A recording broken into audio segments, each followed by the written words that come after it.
Kalau kamu berdoa itu yang tadarruk, tadarruk itu ya yang sangat sopan, wakuf ya secara diam-diam atau secara enggak berlebihan. Terus hanya ayat innahu la yuhibbul mu'tadin. Allah itu tidak suka orang yang melewati batas. Itu termasuk melewati batas dalam doa karena ada unsur mendikte Allah. Saya memberi contoh tadi. Misalnya kita sebagai cowok berdoa ya Allah saya ingin punya istri cantik, sholihah, nasabnya baik, gak pernah cerewet, gak pernah apa. Itu kan nanti nyarinya juga susah. Nanti kalau Allah menjabatkan itu adanya di surga, ning donya ora payu rabi, kira-kira. Ya itu sudah berlebihan. Terus kalau ada ulama mengatakan doa itu mukhul ibadah. Itu maksudnya gini, doa itu bukti kita minta, minta itu bukti kita lemah. Dan merasa lemah itu sudah bagian dari ibadah. Makanya masyhur itu syairnya Abdul Al-Haddad itu. Fadu'ai wabdihali dalilun li fiftikori itu. Jadi saat berdoa itu hanya sebagai bukti saya butuh Allah. Saya sendiri tidak punya kepentingan mustajab apa enggak. Jadi wali-wali yang mengatakan doa itu mukhul ibadah sebetulnya itu malah wali-wali yang dari awal enggak kelintas disembadani apa enggak. Butuhnya dia itu menunjukkan bahwa saya ini lemah. Buktinya posisinya minta. Itu yang dimaksud mukhul ibadah. Tapi kalau kita berdoa terus posisi kita protes. Katanya kamu baik ya Allah, engkau baik. Ternyata enggak juga. Buktinya semua doa saya enggak kamu kabulkan. Wah, ini malah doa kriminal. Jadi yang dimaksud mukhul ibadah itu doa itu bukti minta. Minta itu bukti lemah. Makanya ada syairnya Abdul Al-Haddad maksud fadu'a ibabdihali dalilun li fiftikor. Jadi saya minta engkau ya Allah itu bukti saya butuh. Jadi itu bukan dua hal yang harus dipertentangkan. Jadi kalau doa dikatakan apa? Ibadah karena di doa itu minta. Nah, minta itu bukti merasa kita lemah. Berarti kita sa'il Allah mas'ul. Kita minta Allah yang kita mintain. Kita menengadah Allah yang berposisi memberi. Itu saja sudah cukup sebagai ibadah. Meskipun doa kita tidak mustajab. Karena memang tadi seperti itu. Kalau di ilmu-ilmu tasawuf itu apa ya? Doa itu memang benar-benar sudah mukul ibadah karena tadi perasaan merasa butuh sama Allah itu. Nah, merasa butuh itu, nah kalau kita berdoa merasa butuh sama yang kita minta, itu dalam ilmu tasawuf sudah kriminal, berarti kamu lebih butuh makhluknya. Misalnya begini ya, saya ingin punya rumah bagus, terus setelah punya rumah kredit saya utangnya banyak. Sebetulnya saya itu tidak pernah ingat Allah, gara-gara utang banyak, kredit jatuh tempo, terus melibatkan Allah. Ya Allah saya ini utang banyak, ini, terus tolong dibayar. Sebetulnya saya itu ingat utang. Cuma Allah tak libatkan kan. Lah itu tidak akan jadi wali. Yang jenis ini tidak akan jadi wali. Saya ingin jadi dosen. Melibatkan siapa ya nanya? Melibatkan Allah. Terus malam-malam bangun melibatkan Allah. Itu artinya apa? Kamu itu lebih ingin yang kamu minta ketimbang ingin Allah. Kalau wali itu enggak gitu. Kangen Allah. Terus tahu Allah itu zat pemberi. Karena tahu Allah zat pemberi terus minta. Maka yang dikangen itu ya Allahnya dulu. Kalau kita kan enggak punya kasus dulu, punya keinginan banyak dulu. Baru ingat siapa yang bisa ya. Oh Allah. So, Allah kita libatkan. Ya untungnya Allah baik, mau ramal utang bukan mikir. Untungnya Allah enggak jawab itu. Jadi itu bedanya wali. Kalau wali itu kangen Allah dulu, baru minta. Kalau kita enggak, banyak masalah dulu, baru melibatkan Allah. Nah yang jenis ini tuh bahaya, kalau nggak disembadani mesti ngomel ya. Gusti katanya kalau yang minta kamu kabulkan, ternyata ini enggak. Nanti kalau Allah jawab, kamu itu tidak kangen saya, kamu itu kangen uang, kangen perempuan cantik yang kamu inginkan. Terus kamu melibatkan saya. Urusannya apa saya dengan itu, Pak? Makanya tidak usah nuntut karena awalnya sudah saya. Ya saya kira itu ya. Jadi ada ayat apa? Ud'u rabbakum tadarru'aw wa khufyah, terusannya apa? Innahu la yuhibbul mu'tadin. Itu di semua tafsir dikatakan Allah gak suka orang yang berlebihan dalam doa. Berlebihan tadi, misalnya minta sesuatu yang terlalu besar atau permintaan kemarin saja lanu addi syukroh, kita tidak bisa memenuhi mensyukuri, sudah minta lagi. Misalnya seorang jomblo, targetnya kan asal payu nikah. Tapi setelah nikah bayangkan istrinya sholihah, tidak cerewet, itu kan berlebihan. Hilang status jomblo saja belum kamu syukuri kok sudah minta macam-macam. Jadi harusnya kan syukur dulu ya. Sekedar laku nikah ini kan ada syukur yang harus seperti jadi dosen juga gitu. Sekedar jadi dosen harus kita syukuri dulu karena menjadi kita tidak nganggur. Itu kan satu harkat sosial yang luar biasa. Jangan tahu-tahu sudah hari kedua cari intensif, cari ini itu, syukurnya aja belum sudah kemana-mana. Lah itu sudah mu'tadin, sudah melebihi apa? Batas. Ya saya kira. Jadi begini ya masalah pendidikan ya. Kalau saya jawab pakai ilmu hakikat saja karena ini keahlian saya. Sebetulnya begini ya, kalau misalnya itu ya subjektif juga, misalnya bilang rata-rata alumni pondok ini sukses, alumni kampus ini sukses, yang ini tidak sukses, itu satu pasti subjektif. Karena biasanya yang diterkenalkan ya yang sukses-sukses. Saya punya tetangga dari pondok yang Anda sebut itu kebetulan tidak sukses semua. Itu jantung saya sampai ngeluh. Saya ini gimana kok? Ya sudah seperti itu kan subjektif. Tapi menyangkut pendidikan itu begini ya, menyangkut hasil dari pendidikan itu. Andai kan kita bicara ilmu hakikat, misalnya kita mondok gitu, mondok kemudian jadi orang miskin, jadi orang yang menurut orang banyak tidak berguna di masyarakat. Ternyata kita ini orang yang kelihatan tidak punya karir, tapi kalau malam sujud sama Allah. Punya anak niat memperbanyak orang sujud, terus punya ibu yang sakit-sakitan kita rawat. Meskipun kita tidak jadi dosen, tidak jadi menteri, tapi indah Allah itu luar biasa karena berstatus ngerawat ibu, ngerawat anak, ngerawat istri. Nah Islam itu datang dengan jargon-jargon seperti itu. Sehingga Nabi kalau muji itu ada Uwais Al-Qarni, ini orang yang luar biasa. Ternyata dia itu punya ibu lumpuh yang kalau kemana-mana harus digendong. Ketika tetangga-tetangganya berhasil sowan Rasulullah itu Uwais Al-Qarni tidak bisa karena setiap ibunya dipamitin mau sowan ke Rasulullah itu sama ibunya nggak boleh. Tapi apa yang terjadi? Justru dipuji-puji Nabi sebaik-baiknya kurun itu waktu adalah kurun yang ada Uwais Al-Qarni. Saya punya teman ini kisah nyata, saya berkali-kali ngisi ngaji di komunitas ulama. Ini mungkin tidak bagus untuk kampus, tapi harus saya utarakan supaya ya kita evaluasi. Saya bilang gini, saya ini jadi kiai itu sering iri sama orang goblok. Orang goblok itu barokah kata saya gitu. Itu kiai kaget semua karena saya bilang orang goblok itu barokah. Saya beri contoh gini, misalnya saya pinter, terjuara MTQ, juara hafal Quran atau juara baca Quran secara tartil. Ujung-ujungnya saya dapat hadiah umroh atau apalah, atau hadiah rumah atau apa. Pertanyaannya adalah mendapat. Saya ulang lagi, mendapat. Sementara ada santri yang bodoh, gara-gara bodoh itu dosen UI yang enggak, jadi kiai yang enggak, akhirnya dia jadi bekerja di Korea. Barokahnya bodoh tadi. Karena di Korea melihat orang ateis, akhirnya dia kepikiran bikin masjid. Sebagian gajinya disumbangkan untuk masjid.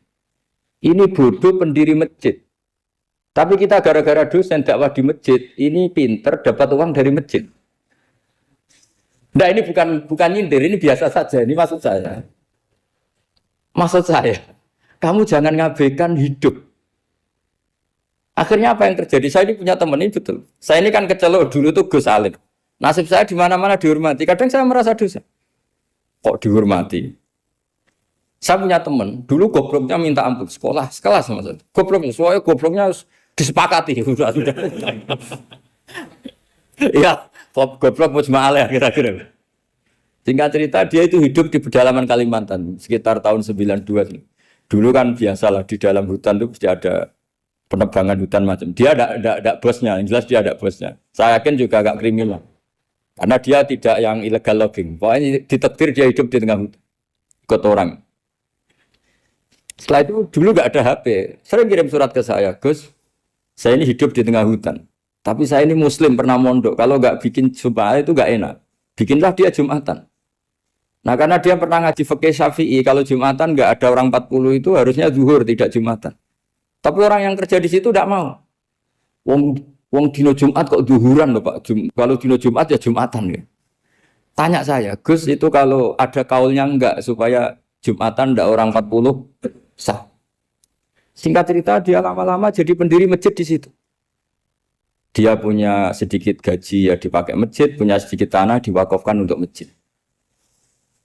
Artinya apa? Indawa ini banyak orang bodoh, ternyata di komunitasnya dia muassis, pendiri, pemberi. Sementara kita yang kecelok pinter, dapat umroh, dapat bonus. Kira-kira nanti kita ketemu Allah. Kamu pernah nyumbang Islam apa? Yang bodoh jawab, oh nate Gusti bikin masjid di pedalaman. Kita yang pinter. Kayaknya kalau memberi enggak lah Gusti. Reputasinya mendapat. Ketika Nabi memenangkan perang Badar, itu ada Asra Badrin, tawanan-tawanan perang Badar. Nabi suka musyawarah, suka rembukan. Ya Abu Bakrin, menurut kamu tawanan ini diapakan? Kata Abu Bakar, hum asyiratuka. Mereka itu keluarga engkau, orang-orang Quraisy. Ya dibebaskan saja. Pakai tebusan. Nanti uang itu kita kelola supaya jadi penguat Islam. Dan orang-orang ini merasa utang jasa karena harusnya dibunuh, tapi kita bebaskan. Terus tanya, bagaimana kamu ya Umar menurut kamu? Kata Umar, ini kan orang-orang yang dulu ingin bunuh kamu. Yang ingin menghabisi jenengan, ingin dan sudah ngusir jenengan. Ya setelah ketangkap ya dibunuh, kok repot. Apa kata Rasulullah? Rasulullah spontan ngendikan, inna masalah kayak Abu Bakrin kama sali Ibrahim. Kamu ibarat kayak Nabi Ibrahim. Izqala faman tabi'ani fa innahu minni wa man asani fa innakal ghafurur rahim. Jadi Nabi Ibrahim itu unik. Melihat umat itu sesyafakoh itu. Syafakoh itu banget sayangnya. Nabi Ibrahim cara berpikir, faman tabi'ani fa innahu minni, orang yang ikut saya ya Allah pasti golongan saya, tentu layak masuk surga. Waman asoni, orang yang mendurhakai saya, fa innaka ghafurur rahim, engkau Maha Pengampun. Bukan yang mendurhakai langsung masuk neraka, enggak, engkau Maha Pengampun. Wa masalu kaya Umar kama salin Nuh, isqala rabbi la tadzar ala ardi minal kafirina dajjara. Umar, kamu mirip Nabi Nuh, inginnya semua orang kafir dihabisin. Ya masyhur kan Nabi Nuh itu enggak ingin ada orang kafir sampai ada banjir tufan. Nah kalau sampean tanya bedanya apa dengan garis keras sekarang? Bedanya ya beda sekali. Kalau Nabi Nuh benci sama orang kafir itu diserahkan yang punya. Sehingga yang punya yaitu Allah yang menghukum dengan banjir bandang. Tapi kalau kita kan kadang kita bertindak sendiri. Jadi potensi disalahkan.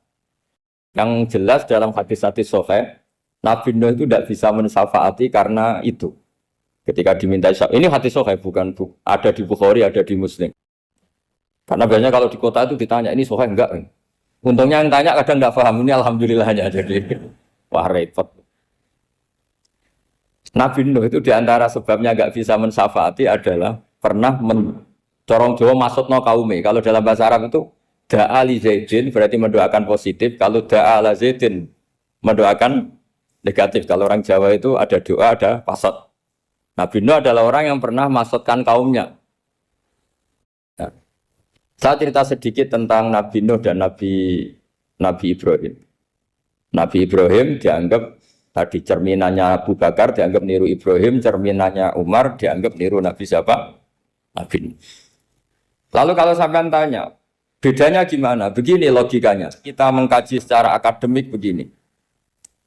Ada ulama besar, namanya Abdul Hasan Asyadzili, itu masyhur di Indonesia menjadi Thariqah Asyadziliyah. Terus ada seorang muridnya minta gini, ya Abdul Hasan Asyadzili, tolong saya dikasih ijazah supaya saya tidak pernah maksiat di bumi ini. Karena saya takut sama Allah, kalau saya maksiat itu merasa tidak nyaman dengan Allah. Abdul Hasan Asyadzili ini malah marah besar. Atuhibbu alla tadhharu maghfiratu. Kalau kamu tidak pernah maksiat, berarti kamu suka maghfirahnya Allah Ta'ala itu tidak kelihatan. Karena tidak ada yang maksiat. Tapi bukan dukung kamu yang tidak ada. Ini cerita ilmiah. Tapi kalau Sayyid Abdul Al-Haddad, itu kebalikannya. Ada orang fasik itu hidup berkeliaran, mengganggu masyarakat, ganggu ketertiban agama. Ada kiai atau siapa gitu mendoakan supaya tobat atau dikasih panjang umur supaya nanti bisa tobat. Itu beliau, Sayyid Abdul Al-Haddad marah besar. Man da'a li fasikin bil baqa faqad ahabba ayyusawahu fi ardi. Orang yang mendoakan orang fasik hidup berarti dia suka Allah dimaksiati di buminya. Jadi akhirnya jadi kutub besar, yang satu Sadziliyah, yang satu Haddadi. Kenapa ya? Karena tadi yang satu cerminan Nabi Isa, yang satu cerminan Nabi Yahya. Sebagaimana sabda Rasulullah tadi, ulama ummati ka anbiya'i bani Israil. Juga masyhur dalam aplikasi pengajaran juga gitu. Masyhur sekali dalam kitab-kitab diceritakan. Kalau Sayyid Abdul Haddad, kalau ada orang sowan itu, kamu ngaji sama siapa? Sama si A itu. Pernah nangis gak pas ngajar? Gak pernah. Udah enggak terus, enggak usah diterusin ngaji orang seperti itu. Hatinya atas ya, wong ora iso nangis ya. Tapi kalau Abu Hasan Asadili kebalikan, kamu ngaji sama siapa? Sama si A. Pernah tertawa enggak kalau ngaji? Enggak pernah. Udah, enggak usah ngaji sama orang itu. Orang enggak bisa syukur. jadi itu manhaj besar.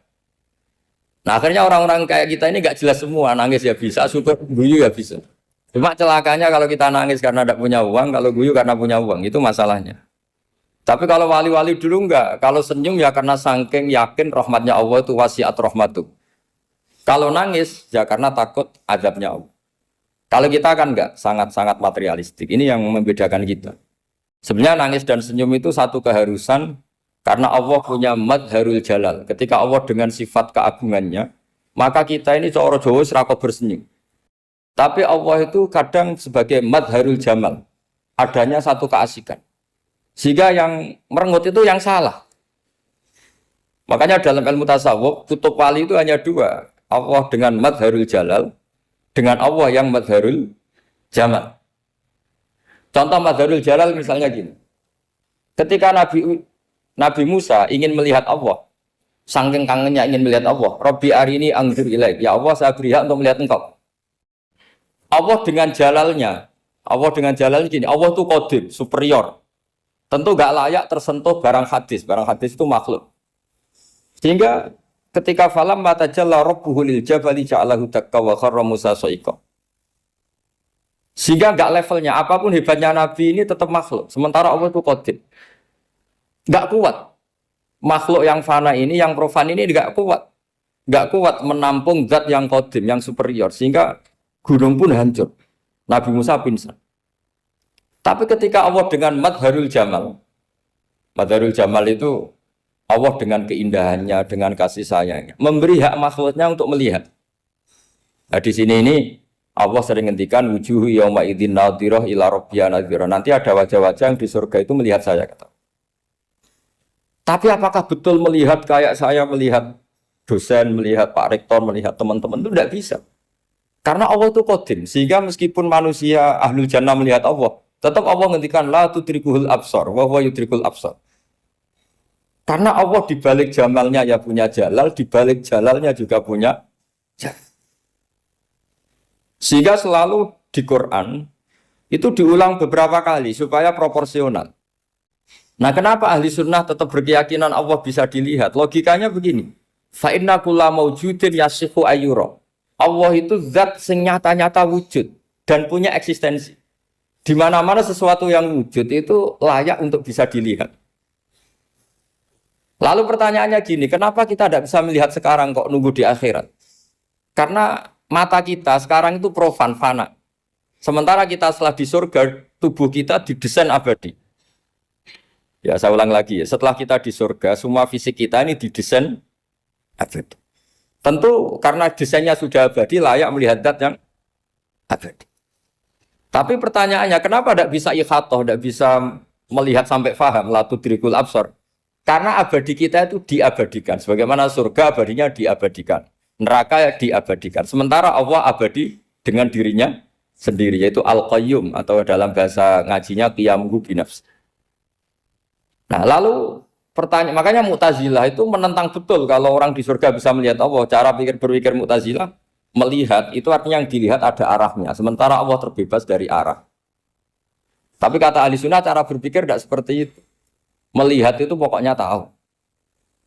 Nah, tahu karena mata itu karena kita ditakdir tahu itu karena mata. Sebetulnya yang menjadikan tahu itu tidak mata. Ya kalau tahu ya tahu saja, bukan harus pakai mata. Itu cara berpikir ahli sunnah wal jamaah. Jadi saya beri ya bocoran. Kenapa mazhab ahli sunnah itu yang dipilih oleh banyak mayoritas di dunia, jumhur itu. Ahli sunnah itu dianggap pikirannya lebih orisinal. Misalnya ahli sunnah kalau ditanya, kenapa kamu melihat? Ya melihat saja. Kenapa kamu mendengar? Ya mendengar saja. Kesannya itu tidak rasional kayak orang yang nggak pinter itu. Tapi sebetulnya itu yang benar. Jadi cara berpikir ahli sunnah itu melihat itu menjadi tahu. Menjadi tahu itu bisa karena mendengar, bisa karena melihat, bisa karena dikasih tahu, bisa karena bersentuhan. Sebab itu di Quran itu ada ayat ala ya'lamu man khalaqa, bukankah zat yang menciptakan itu menjadi tahu. Sehingga kenapa Allah itu selalu tahu? Karena Allah yang menciptakan. Kalau kamu tahu karena mata, sekali itu jauh, maka kamu tidak melihat. Atau kamu sekarang buta, kamu tidak melihat. Atau tertutupi barang itu, maka kamu tidak melihat. Tapi kalau kamu tahu karena kamu menciptakan, maka akan melihat terus. Misalnya saya ini tukang batu. Saya ingat betul ketika saya bangun Monas, itu pulpen saya tak tanam di dalam Monas. Saya ingat betul kalau pulpen saya warnanya putih, tak tanam di Monas 2 meter dari pondasi. Setelah saya pulang ke Jogja ditanya, di dalam Monas ada apa? Ada pulpen. Posisinya 2 meter dari pondasi. Kenapa saya tahu? Karena saya yang menciptakan. Nah, karena menciptakan ini sehingga tahu saya akan terus-menerus. Tapi kalau tahu karena mata sekali barang itu tertutupi, nggak tahu. Misalnya saya tahu jenengan karena dekat sekali jenengan kemana-mana saya sudah tidak tahu. Tapi kalau saya menaruh sesuatu di tubuh Anda, sehingga kamu kemana-mana tetap tahu bahwa barang itu ada di tubuh. Nanti kalau ada yang protes, tapi bisa saja Gus barang itu dicuri orang kemudian Anda tidak tahu. Yang menjadi tidak tahu karena saya sudah tidak menciptakan suasana itu. Selagi saya yang menciptakan, maka akan tahu terus. Nah, tapi karena Allah ini menciptakan semua yang ada di bumi, maka Allah tahu terus. Jika Allah tahu cara bikin kuman, terus tahu bahwa manusia itu punya kuman, kumannya punya organ, organnya juga punya kuman. Mesti gak kebayang. Kamu bayangkan kayak, makanya Allah itu kalau cerita sederhana, innallaha la yastahi ayyadriba mathalam ma ba'udatan fama fawqaha. Allah itu tidak malu bikin perumpamaan nyamuk, karena nyamuk itu lebih dahsyat timbang gajah. Para pematung itu disuruh bikin gajah masih mampu. Bikinkan patung gajah, mungkin masih sanggup. Tapi kalau tak suruh bikin patung nyamuk, nggak usah bikin hidup, patungnya saja sekecil itu. Padahal nyamuk kecil itu punya organ tubuh. Lalu bikinnya organ tubuh nyamuk itu kayak apa? Organnya punya kuman, kumannya punya organ, organnya juga punya kuman. Sehingga orang-orang alim itu baca nyamuk itu lebih jadi ayat Allah ketimbang melihat dinosaurus. Tapi sekarang orang itu nggak tertarik ceritanya. Jadi beda perasaannya orang alim sama orang awam. Kalau orang awam tuh melihat mukjizat kan yang dasar-dasar kayak dinosaurus, gajah, wow gitu. Kalau orang alim nggak, malah melihat nyamuk. Kealiman seperti itu terjaga di umatnya Muhammad, di umatnya Rasulullah Muhammad SAW. Karena ketika umat ini nggak ditumbuhi para nabi, itu Allah menjamin Muhammad, ulama umatmu nanti punya kemampuan seperti nabi. Tentu tidak dalam keutamaan ya, keutamaan tentu nggak sekelas sama Nabi. Kenapa itu terjadi? Karena tadi para Nabi ini mewakili sekian. Kalau kita sangat mencintai Indonesia, maka kita akan tegas siapapun yang ingin menghancurkan Indonesia. Itu kira-kira cerminan Nabi Nuh. Kalau kita sangat mencintai Allah, maka kita akan benci sebenci-bencinya sama orang yang mendurhakai Allah. Tapi masalahnya, Allah yang kita cintai itu memaklumatkan diri kalau bersifat ghafur, pengampun. Jika kalau kita terlalu kasar, ini kan yang kita cintai bersifat ghafur kok kita kasar. Di sini Nabi Ibrahim. Beliau sangat mantau sekali sama yang durhaka sama Allah. Tapi kalau mau mantau gimana? Zat yang mengajarkan itu bersifat ghafur. Maka kita mau tidak mau. Makanya ada riwayat mengatakan takhallaku bi akhlaqillah, kamu bertata krama kayak akhlaknya Allah. Akhirnya ya sudah, kita mau apa coba? Kira-kira kalau kamu mencintai seseorang, itu potensinya kan dua, protektif. Ada telepon, itu dari siapa? Cewek atau cowok? Protektif. Itu bukti cinta atau bukti suudon? Kan tidak tahu. Tapi misalnya kamu cinta perempuan terus, WA-an sama lelaki gak apa-apa, jalan sama lelaki gak apa-apa, sama masa lalunya, pacarnya juga gak apa-apa. Itu cinta apa pembiaran? Kan sama-sama gak jelas. Nah kira-kira mencintai Allah itu kira-kira analoginya seperti itu. Kalau yang satu protektif, Allah harus zat satu-satunya yang disembah. Gak boleh didurhakai, gak boleh dikhianati. Sehingga ini sangat keras sekali. Nah, ini Nabi Nuh. Di sini ada Nabi Ibrahim. Karena orang yang zat yang kita cintai bersifat ghafur. Jika kalau kita terlalu tegas beda dengan sifatnya Allah yang bersifat ghafur. Nah umatnya Nabi seperti itu mulai dulu. Ada yang moderat, ada yang keras, ada yang setengah keras, setengah moderat. Ada yang ngambil sikap, oh udah mangan turu, ngenteni mati. Itu lebih baik itu timbang punya ijtihad tapi gak jelas, mendingan Itu ada riwayatnya, suatu saat ibadah akhir umatku terbaik adalah tidur. Maksudnya tidur itu gak ngambil sikap, masyhur itu. Saya beri riwayat yang ada di Bukhari Muslim. Satakunu fitanun. Al-qa'id fiha khairun nal-qa'im wal-qa'im fiha khairun nal-masi wal-masi fiha khairun nas-sa'i. Nanti di akhir zaman itu banyak fitnah. Kata Rasulullah, yang duduk lebih baik ketimbang yang berdiri. Yang berdiri lebih baik ketimbang yang jalan. Yang jalan biasa lebih baik ketimbang yang jalan bergegas. Man tasyarrafa laha tastasrifu. Fitnah itu adalah siapa yang terlibat maka akan semakin parah. Sehingga semenjak itu ulama berpikir nanti di akhir zaman kalau ada fitnah, itu sebaiknya orang ngambil sikap sepasif-pasifnya, secuek-cueknya. Jadi semua syurahul hadis sepakat makna hadis ini apa? Orang disuruh sikap secuek-cuek. Misalnya pilihan presiden, contoh kecil pilihan presiden. Mungkin para intelektual nggak merasa, tapi kalau ulama itu cara berpikir beda. Pilihan presiden, kamu fanatik milih A, yang satu fanatik milih B. Ya presiden atau bupati atau gubernur. Terus yang satu bilang gini, wah kalau nggak di presideni A, nggak di bupati A, nggak di gubernur A, negara ini rusak. Mungkin betul dari segi jejak rekamnya A ini bagus.